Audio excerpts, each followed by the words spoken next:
And good evening, everybody. Welcome back to the second Sid Rosenberg IG Live show of the week. Saturday was such a success with Teddy Atlas. I had to do it again. First of all, happy Memorial Day, everybody. Here's my American flag cup. There you go. There's the USA, baby. Hope you're having a great day today, and I hope, of course, you've taken some time out today to pay homage to the brave men and women that put their lives on the line every single day so we can do silly things like this, like have the Bernie and Sid show in the morning on WABC, or do an Instagram live show like I'm doing tonight. So happy Memorial Day, everybody, and welcome back to the show. Now, we've got a big week coming up.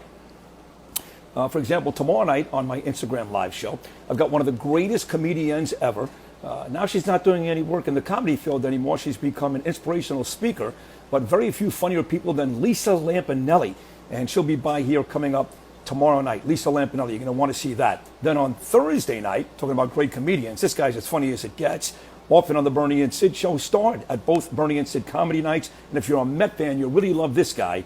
The hilarious Jim Brewer is going to be here on Thursday night. So we got a couple of really powerful shows coming your way. Once again, tomorrow night, Lisa Lampanelli, the great comedian. And coming up on Thursday, we'll talk to the great comedian and diehard Met fan, Jim Brewer. Now, again, tonight, we are very fortunate to have a young lady who many, many years ago, hi, Ava, how are you, sweetheart? My daughter's in the room right now. Many years ago, started as my intern, believe it or not, at 560 WQAM down in Miami. Her brother, Hall of Fame defensive player for the Miami Dolphins, a great football player, Jason Taylor. And Joy Taylor was my intern for, I believe, a year, maybe a year and a half at WQAM down in Miami. She has gone on to become one of the biggest stars in talk radio, sports talk radio, and sports talk television in the country today. For a while there, she actually sat and moderated the show between Shannon Sharpe and Skip Bayless on Fox Sports. And now, of course, she sits alongside the great Cowherd every day. And she's really, really great. So, like I said, I had the chance to spend some time with Joy as a youngster. I knew she was going to be a major, major superstar in this business. And she'll join us here in a couple of minutes, and we'll talk to her. Saturday was Teddy Atlas. I hope you guys had a chance to catch Mike Tyson's special on ESPN on Saturday night. That was really, really good. And then I hope you guys all caught yesterday the match, right? The big match. Tiger Woods and Peyton Manning taking on Phil Mickelson and Tom Brady. Very good television. I watched it. Did get a little bored finally about the last 5 or 6 holes, but for the most part thought it was really good, especially in a day and age like today when there are no professional sports that are live anymore, right? We've had a little bit of NASCAR, a little bit of golf, if you count UFC, which I don't. We've had some of that, so we're all dying for baseball and football and basketball and hockey. So it was really, really cool to get some golf yesterday with those big names. Hey, Jetman, what's going on? My old buddy there from Rob from WABC, great sales guy. He's in the room. He's at Jet Games, of course, going crazy. So thanks for that. Anyway, it was good to see Tom Brady out there, who, of course, is now a quarterback for the Tampa Bay Buccaneers after 16 great years up in Boston. And then, of course, Peyton Manning. Now, Brady, not the best golfer in the business. We know that already. But he went out there and he hit a shot on 7 from 100 feet away that will never be forgotten by anybody ever. Hey, Jared Fink, how are you? Anybody ever. Tom Brady on 7, sing it from 100 feet right after Charles Barkley got on the air and said to him, "You stink," something like that. He made fun of Tom Brady. You don't make fun of a quarterback that's won 6 out of 9 Super Bowls and not expect for him to show up in a big way. And he did, once again, hitting that shot on 7 for the shot of the night. But in the end, they fell one shot short, did Tom Brady and Phil Mickelson, of the pair that was Tiger Woods and Peyton Manning. So hopefully Joy Taylor is going to send an invite here momentarily. I don't know how to do this. I'm not good at this. I've been through this on Saturday with Teddy Atlas. He had to send me an invite like 2 or 3 times before I got him on the air. Then it was a great conversation. So hoping the same here from Joy Taylor. And there's no phone number here. I wish I could have you guys call in and talk sports like I would do on a WFAN show or a WABC Sunday show, but no phone number here. It's just me and eventually Joy Taylor just shooting the breeze on this Memorial Day Monday. Gorgeous day here in New York City. You can see, by the way, I'm in my living room in New York City. If you watch the show on Saturday with Teddy Atlas, darker behind me. Now it looks much lighter behind me. Good thing I got a nice tan. And that's because it's sunny outside. And my apartment gets a lot of sunshine. I've got windows all over the place. You can't see it. That's not a coincidence. I got windows all over the place, so it's very sunny inside here today, so it looks brighter, the picture, than it did on Saturday. But it's still the same room. Kind of fun when you think about it, able to do a show like this from your own living room in your own house. Kind of funny. Joy Taylor just joined in. That's good news. So hopefully she sends me the invite and we can get my friend, once again, one of the biggest stars in the business today, the Cowherd Show, and of course on television and radio. And I believe she's here with us right now, the lovely Joy Taylor. Good evening, Joy. Hi, Sid. How are you? I'm good. Can you hear me okay? You sound terrific. Thank you for hopping on today. I really appreciate this. Good. Well, I guess it's a nice Memorial Day. Listen, Happy Joy. Memorial Day to all the, thank you to all the veterans and to everyone who served. Very nice. Yeah. Yes. Shout out to my sister, Grace. She's in the Air Force. And my Is that Tanya? Chris. I'm sorry? Is that Tanya? No, Grace. Grace. Tiffany right. is who you're thinking of. Tiffany is, okay. She's in Pittsburgh still. The old home where you're from. So you went from Pittsburgh to Miami, went out to Los Angeles. You got that job with Shannon Sharp and Skip Bayless. And now you're doing the show with Cowherd. How do you like California? I love California. It's beautiful. I was talking to you earlier today. You said it was 70 and sunny. It's it's 70 and sunny every day in California. So it's at least Southern California. The Bay's a little different, but I like California. There's a lot going on, a lot to do. I do miss my family. I'm very far away. The West Coast is a different world. To get out east is a little more difficult, but it's great. Now listen, I don't remember exactly how this happened, Joy. I remember one day being at 560 WQAM, and my boss, Joe Bell, walked over and said, listen, Jason Taylor has got a sister, and I think she wants to intern on your radio show. And I said, okay, that's fine, whatever. And I think your brother, Hall of Fame, Miami Dolphin defensive lineman, Jason Taylor, may have even texted and or called me after Joe Bell asked me to put you on the show. I don't remember. Is that the way it went? Did your brother reach out to me too? And then, of course, you were part of the Sid Rosenberg show, and the rest is history. Not exactly. So I interviewed originally when I was in college for 560 for Joe Rose on the morning show. So I did that for a semester or maybe longer. And then I interned for DJ Laz at Power 96. As Sid knows, all of these stations are in the same building.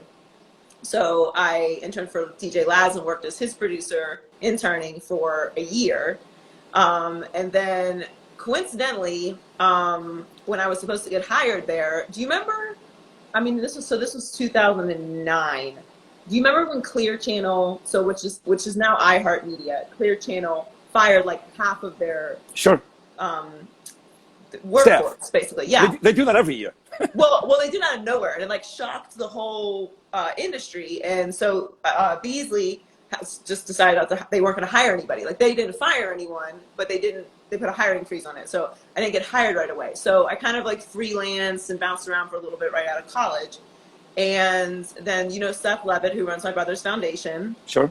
I'm very close with Seth. And I was like, it's time. Like, I need to, the broadcasting business is very difficult. Nobody wants to hire you if you don't have experience. And you can't get experience if you don't get hired. So a lot of graduates right now are kind of dealing with the same situation that I was dealing with for obviously completely different reasons. But so, my advice to them is obviously stick with it. Everything will turn around. But remember Lee was the program director. Lee Feldman. He actually moved to Costa Rica and lived on the beach. Great guy. Liked to smoke weed, needed good restaurants. Lee Feldman. And I got cool for the time I was interning there. So Seth reached out to Lee, and I talked to Lee. You guys had, some hours available on your show. So your show was actually the first show I actually was paid. It was my first job, Wow. my first paid job in broadcasting was on your show. This was a part-time producer. And yeah, I'm sure Jason, talked with you, and I knew Joe Bell also from when I'd interned there as well. So yeah, bits and pieces, basically it all came together. But yeah, so I wasn't an intern on your show. You were the first person to ever let me work on your show. Wow, how about that? Wow. And now that you say that, Joy, I distinctly remember one memory, and we'll get to your career right now, was the Sony Ericsson, the big tennis tournament down in Key Biscayne. And you and I went that day, and we had a great talk on the way down, and we had a great talk on the way back. I learned about Grace, and I learned about Tiffany, and I learned about your home life in Pittsburgh, and I learned about what you wanted to do with your career. You made it very clear in that 1 hour drive back from Key Biscayne to Miami that one day you really wanted to be a star in this business. You made that very, very clear. Poof, you've got it. Poof, it just happened. Yeah. That was a great day. I remember that day because I still have not been back to tennis tournament, and that was such a fun broadcast. We got to do a lot of live broadcasts at fun places because radio, it's so easy to go set up technically to do a radio show somewhere, whereas TV is obviously much more difficult. But there was a hot day though. Woo. Ooh, very. Like 95 degrees. I remember it was brutal. It was brutal. I do not miss those. Like that heat, and doing Miami Dolphins training camp, which is always very fun, but blistering. The worst. I could see Big Papa Pump, that poor bastard, sweating bullets out there right now. Love that guy. Oh, the worst. It was we sat in tents. It didn't matter. Oh, right. So I went on to 6:40 a.m. Sports. You went on to do some shows on 790, and then all of a sudden one day on Facebook, I see Amber Wilson's name. All of our friends down in Florida. There's an announcement that Joy is moving to California. That Fox Sports 1 is going to have a new show, very similar to the Max Kellerman, Stephen A. Smith show.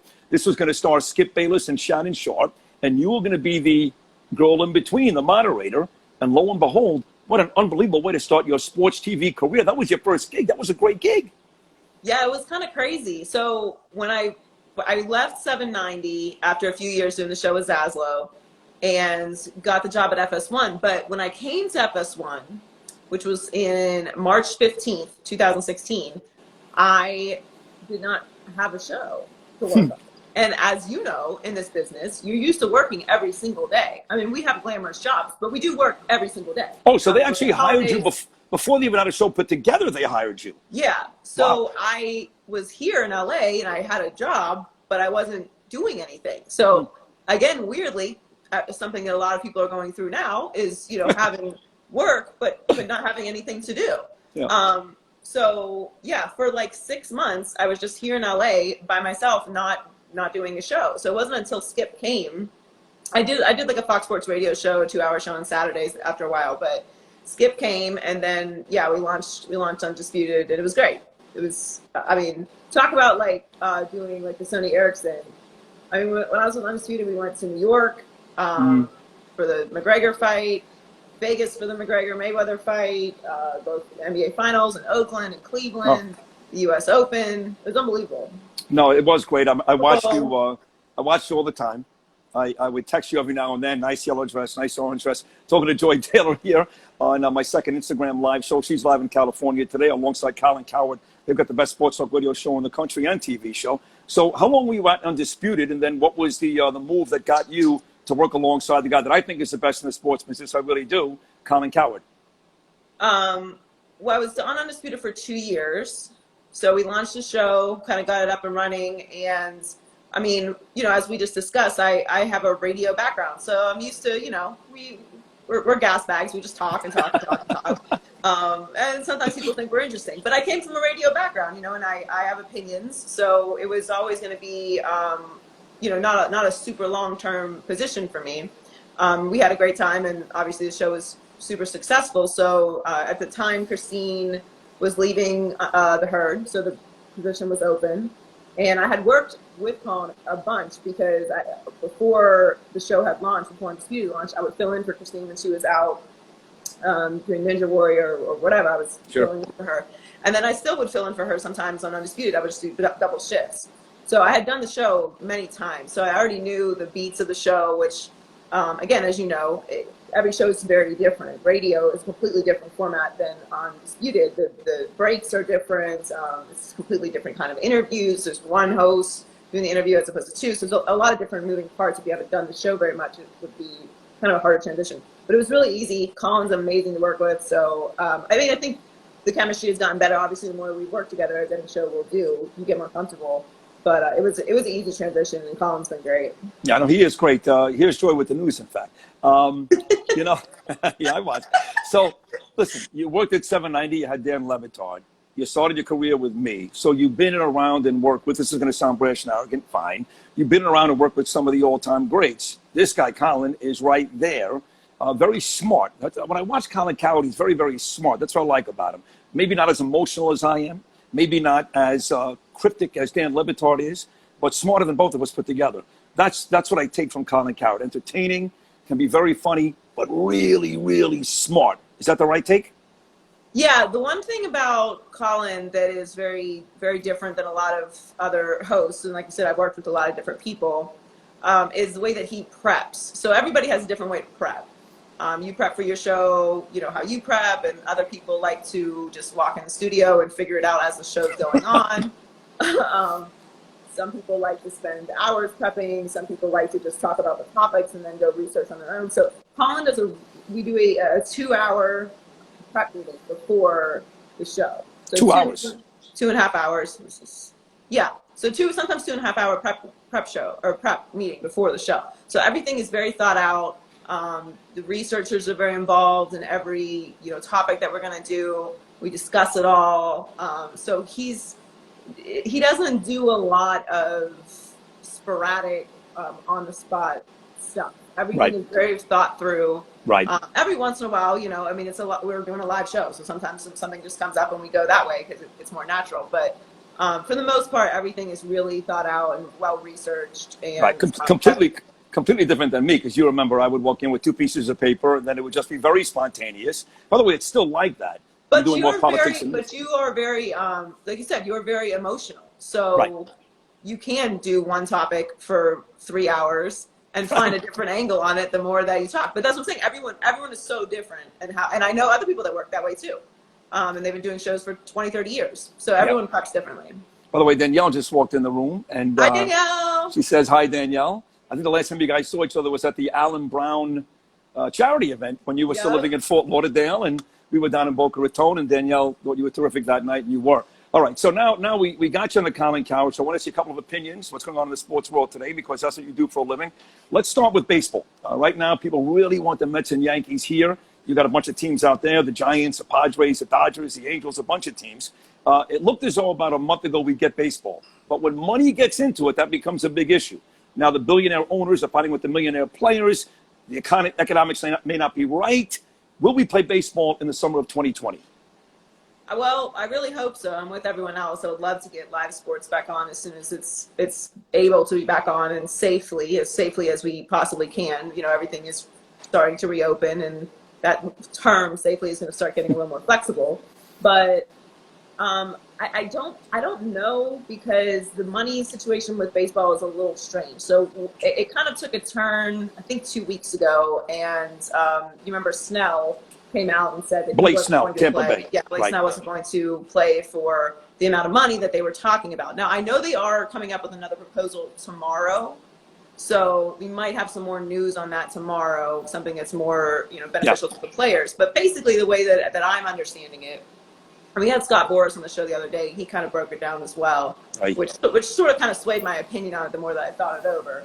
Because if I'm talking about money right now, and you're talking about, you know, millions and millions of dollars, it's not good optics, right? Like, people are struggling. There's a lot going on. You don't want to be arguing over money. However, you also don't want somebody coming and telling you to do something with your career and what to do with your money either. So, you know, you do have a right to stick up for what you think is fair. And the players are taking all of the risk, right? The owners aren't the ones out there risking getting sick or, you know, giving to their family or whatever else, you know? So it is on the players. But basically, the money situation is they're going to have to take less money anyway because the season is shortened, right? So now they're asking them to take less money again. So the way that he broke it down was like, all right, so I'm taking a third and then another third. I'm the one taking all the risk, and then I got to pay taxes on that. Like, what am I actually playing for here, and how are we getting when everything comes back and then the ratings go back up, do we get a piece of the pot that doesn't come to us? Like, the owners need to be more flexible in this situation. Now, baseball has a union that is unmatched, as we know. Like, baseball union they're the best. Yeah, in the world. They're the mafia. They're the best. So it'll be interesting. I do hope they come down to an agreement that gets. I know everybody wants to play. Like, nobody doesn't want to play. They just want to make sure their families are safe, which is completely understandable. Right. Everything's going to look different this year. We're all being flexible, but I do think it'll happen. I just think that it's on the owners to be more flexible in this spot. There's a pot of money that increases every time that the worth of the teams go up, and the players don't get a pot of that money. So just because that pot is going down now because we're dealing with hard times doesn't mean that the employees should have to make up for what you have lost in excess. So, you know, greed hopefully won't play a part in it, but I think they'll come to an agreement and figure it out. All right. Fair enough. Tomorrow, you're right. The owners will have a new proposal. This is a very big week for baseball. If by Friday there's not some type of agreement in place, I would say there's no baseball this summer. Joy Taylor here on the Instagram live show again tomorrow night. Lisa Lampanelli and comedian Jim Boer, diehard New York Met fan, coming up on Thursday. Joy, let's talk about basketball. That's your favorite sport, I think. I'm going to go on a limb and say that. You know somebody It's very, very football, well. but it's 1A. Okay, 1A. Okay. Your brother's a big-time football player, and your man was a big-time basketball player and a coach and all that stuff. So, But it's okay. oh, is that over? We haven't got up. Oh, jeez. Oh, my God. We haven't talked enough. I didn't even know. Listen, I'm still on Giannotti. No. I'm still on Rich. We're a few relationships down the road now. Okay, good. Okay, fine. We'll talk about that later. But let's stick with the NBA. Last I heard was Disney World in Orlando, Florida. Yeah. Very, very close to getting this back. We don't know if they're going to finish the regular season and then play the playoffs or just play the playoffs. But it does seem as though with a couple of teams already working out like the Houston Rockets, we'll get NBA at Disney World in Orlando in a month or less. Yes? Yeah, I do think that's going to happen. There's also been a lot of it's weird. Like, I feel like the NBA is not, like, we got to figure it out. You know, I feel like baseball is actually closer to figuring it out. It's just coming down to a money thing with baseball. And I understand there's a lot of logistics. There's teams all over the country. You got to get everybody in one place. Everybody's got to agree to come to one place. And they're not going to do the whole NBA, right? They're going to go right into the playoffs, as they should. We already know what the seeding is. It's never happened that, you know, there's an 8-team team that's going to come in, or, you know what I mean? Like, it's done. We'll go right into the playoffs. I do think that they will do it in Orlando. They may do some in Vegas and in Orlando. The older players don't really like the idea of Vegas. You know, that's understandable. Right. Orlando's a bit more tame. And Orlando just makes more sense because the facilities are way more isolated. Like, the facilities are not, in Orlando and Vegas are completely different cities. There's not as much going on in Orlando. Again, it's going to be an adjusted situation. So everyone's going to have to be flexible. I know the players want to play. They're just working out the logistics of everything, how they're going to be able to do testing. And then, of course, every state isn't opened up the same. So, like, Cali, we just opened facilities, I think, last week. Yeah. For teams to go work out. But, you know, Florida is obviously a way different situation. The Heat have been working out, I think, for like 3 weeks now. But, yeah, I do think there will be an NBA season. I was not so sure a few weeks ago. I do think they'll figure it out. They don't have a whole lot of time. They've got to get it done within the next 2 weeks if they're going to get it done. But Adam Silver said they're going to figure it out. So I have faith that they will. Now, I'm an old man. You're not. I probably got about 30 years on you. So I remember the days of Michael Jordan. Being a diehard Knicks fan, he cost Patrick Ewing a lot of championships, along with Hakeem Olajuwon, of course, and David Robinson. But I really think the Knicks could have won a couple, if not for Michael Jordan winning 6 of those. The Last Dance just ended last Sunday. We had 2 a night for 5 consecutive weeks. I actually learned stuff in that piece I did not know. And I was a diehard fan in the 80s. That was my era, if you will. What do you think of that piece? Just the whole documentary? Yeah.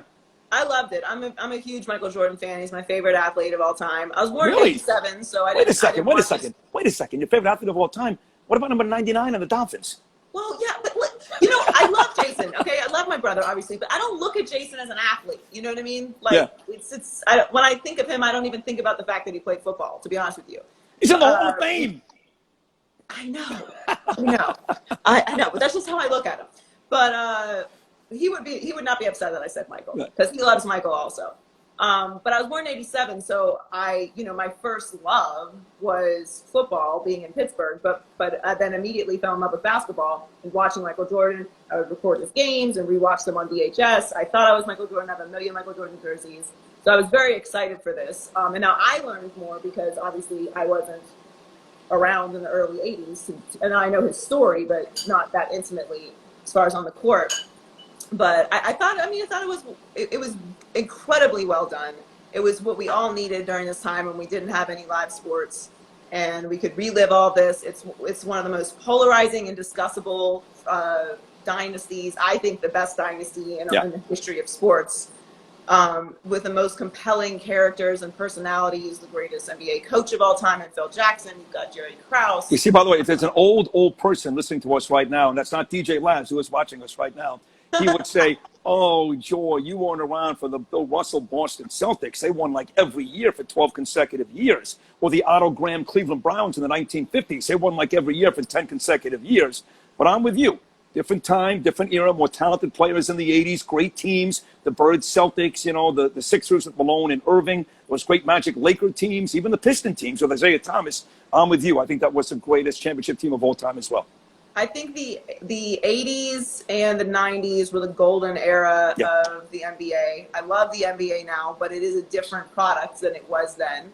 I'm kind of an old school person. I was born and raised in Pittsburgh, Pennsylvania. We're a little grittier than most, so I still have that in me, and I love that. I loved all the shit talking. I loved all the the camaraderie, watching the dream team. Michael just coming up with these fantasies of someone disrespecting him and then shoving it down their throat. I love that. I loved watching that. I know everyone's very upset. A lot of the players that participated in it, Scotty's upset and Horace is upset. And everyone's upset. But to me, if you knew Michael, which obviously these men knew Michael very personally, you had to expect that this was what it was going to be. Oh, I mean, the reason this is compelling is because of Michael Jordan. Absolutely. They got to get over it, those guys. Scottie Pippen and Horace Grant, they got to get over it. So let's go to football. The last sport. It is your favorite sport. You just mentioned that. You got a bunch of teams in your area. I believe the new stadium in Los Angeles should be ready for the Rams and the Chargers here very, very shortly. Kind of weird. No Phil Rivers, by the way, with the Chargers this year. But football, what do you think? Starts on time, September the 10th. And my Giants host the Pittsburgh Steelers Monday night, September the 14th. I think it does start on time. Most of the football guys are not super concerned. I mean, everything with the NFL, which in a weird way, it's kind of broke lucky for them that we got the hit by this right after the Super Bowl ended. So really nothing in their season was affected. They even got the combine in. So we just have been kind of lockstep with how the offseason would normally go. Obviously, rookies are not, where they want to be. They aren't in the rookie, mini camps and all those things, but it's sort of very similar to the lockout year. I mean, 2011, this is what they faced. It's actually worse because coaches couldn't even talk to the players during the lockout. Right. So it was a completely different situation. And Sean Payton talked about it and was like, I'm just kind of approaching it the same way as we did the lockout year, which is I expect all the veterans to come in and be in great shape. Rookies, obviously, everyone's worried about, but it's kind of one of those years where it's like, look, we're going to cut them some slack. Like they didn't have these couple months to get in the facility, and they're studying and all that. But only so much studying you can do. You do have to actually get on the field. I think it'll start on time. If anything, it'll be delayed a couple of weeks, so we won't have as many preseason games, which no one cares about anyway. So I think they'll start on time. I think we might not have as many fans in the stadium, which most people watch it on TV. So I haven't been to an NFL game, honestly, in a few years. Which, that's just how it goes. I got to watch all the games. It's easier to watch it at home. So the TV product is obviously the number one concern. I know they do want to make up the revenue of having fans and stands, but I don't think that we'll have, I don't think we'll see the same amount of fans and stands. I do think there will be some, but we're definitely going to have an NFL season. I feel confident about that.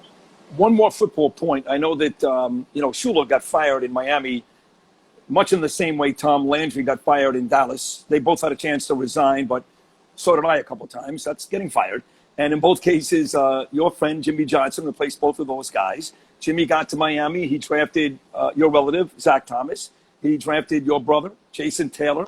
And I know you're very, very close with Jimmy Johnson, obviously, but Shula was the guy before him, and Shula's always been there for those Dolphin players. I have to imagine, even though Jason played for Jimmy, that he got to know Don Shula pretty well and was pretty upset when Shula passed away last week. Is that the case? Yeah, he actually hadn't heard the news when I reached out to Jason to see, how he was doing. He had, so I actually, unfortunately, was the one to tell him. But yeah, I mean, those, from being in South Florida, Don Shula he's the Don. He is the perfect name for him. He is the Don. He's just a presence. He comes in the room and everyone is just immediately happy. They feel like their day is made. I got to spend some time with Don Shula today. He's a very generous, smiley, hospitable guy. Obviously, you have Shula's restaurants, which were, a big pride of his. And he just he didn't really just establish a winning culture and mentality for South Florida. He did it for all of the NFL. He's the winningest NFL coach of all time. He was just excellence. And he really, if you knew Don Shula, if you had a chance to meet Don Shula, and you could see when he passed the reaction people had, they were just so proud to have been able to, spend time with him. I just saw him at NFL Honors of the Super Bowl. He was in the row I was in. I got there late, so I had to squeeze by him, which was, I'm like, oh my God, I'm so sorry, Coach. But he's there with his wife, and he's the sweetest. And Coach Flores is there with him. And, he's just, I always felt like no matter what was going on with the Dolphins, Don Shula was like the biggest cheerleader for not only the Dolphins, but all of South Florida sports. He established South Florida sports to me. So huge loss. I'm very sad that they won't be able to have. I know they had a drive-in procession for him, but I know they would have done a big event for him, and maybe they will once the season starts and everyone can get back together. But do you know the Don Shula Donald Trump story? No, I don't. It's a great story. So back in the mid '80s, Donald Trump started a football league called the USFL. Yes. And guys like Steve Young and Reggie White and Jim Kelly, all these major superstars started their careers in the USFL. Herschel Walker, Doug Flutie, both played here in New Jersey for the Jersey Generals. Anyway, long story short, Don Shula was making about $400,000 a year and had just coached Miami to a Super Bowl loss to the Washington Redskins. David Woodley was his quarterback. It was right before Dan Marino. So Donald Trump called Don Shula and said, hey, you're making $400,000 a year. I'm starting a new football league. I'm going to pay you $5 million. And Don Shula said, I'm leaving. And he was on his way, but Don Shula wanted something that Donald Trump would not give him. He wanted an apartment for free, a true story, in Trump Tower. And Donald Trump said no. Donald Trump was willing to pay Don Shula $5 million to coach the New Jersey Generals of the USFL, but would not give him a free apartment at Trump Tower. That's when Don Shula said, okay, I'm going to stay in Miami. But he was this close to not drafting Dan Marino and actually coaching in the USFL. He came back and drafted Marino after that season. How about that? Wow. What a different world we live in right now. Isn't that crazy, though? When you tell those stories and you really think about, like, the butterfly effect, like, the impact that, like, that would actually have on, like, my life and your life had Don Shula just made that decision and gone to New York anyway and not drafted Dan Marino. Like, it's like we live in a different world. The whole world would be different. I know. Yeah, I'm sure Colin knows that story, but if not, it's worth bringing up. That's a great story. All right, so listen, on the way out here, you've done everything. You've gone from 0 to 60, Joy, in a very short amount of time. And you're really at the very top of the sports ladder right now, deservedly so. You're great. Is there anything else you want to do? I mean, look, you're with Colin Cowherd now. You're out in Los Angeles. Obviously, you're very pretty. You want to do movies. You want to do TV. Are you happy just doing sports? Joy Taylor, 10 years. Such an obligatory, lame question. But 10 years from now, what does Joy Taylor want to be? Well, I'm obviously very happy on the show. I love working with Colin. He's great to work with. And I love FS1 and I'm in a great place right now. But yeah, I mean, I'd like to be able to host my own show within the next couple years. Hopefully not 10 years, but in the next couple years, I'd like to host my own show. Not necessarily by myself, but, as a host. And then eventually, honestly, Sid, after a nice long stint of my own show, I'd like to go the Oprah style, the Howard Stern style, and just take over the whole network. Not take over my network, but start my own network. Like on Sirius XM, something like that. You're talking about. They have their own channels, right. I think the long-term success move in this business, and you see all the moguls in our business that do that, is eventually then moving into a space where you produce other people's content, which I was a producer for you. I do love producing. I like making shows and making them successful. It's fun and it's very rewarding. And after I have some, a lot of success in my own show, I would like to do that. So. That's the 10-year goal. All right. Well, old guys like me, when WABC gets tired of me, don't forget, I'll give you your first producer. I love it, on the Joy Network. Hey, listen, I know you're really busy and you're working real hard out there in California. So this was great to catch up with you. I'm so proud of you. There's a couple of people. Victor Bermudez, for example, was my producer down in Florida. He's now won 3 Emmy Awards. You've gone on to become a monstrous superstar. So I'm not exactly the Bill Parcells, Bill Walsh tree yet, but I got a couple of people who worked with me that have gone through great things, and you're at the very top of the list. So congratulations, and thank you for hopping on today. Thank you, Sid. I miss you guys. It was great to see you. It should not be this long again, so let's catch up again. I'll be in New York once everything settles down. So when everything opens up, we'll get dinner or something. Dinner on me. It's great to see you, Joy. You look great. You're doing great. Thank you so much. Thanks, Sid. Take care. Great Joy Taylor, everybody. And we'll be back again tomorrow night at 7 o'clock with the great comedian Lisa Lampanelli, and Thursday night at 7 o'clock with the great comedian and diehard Met fan Jim Brewer. This has been another edition of Sid Rosenberg Instagram Live. We hope you enjoyed it. Back again tomorrow night at 7 o'clock. Until then, everybody, peace.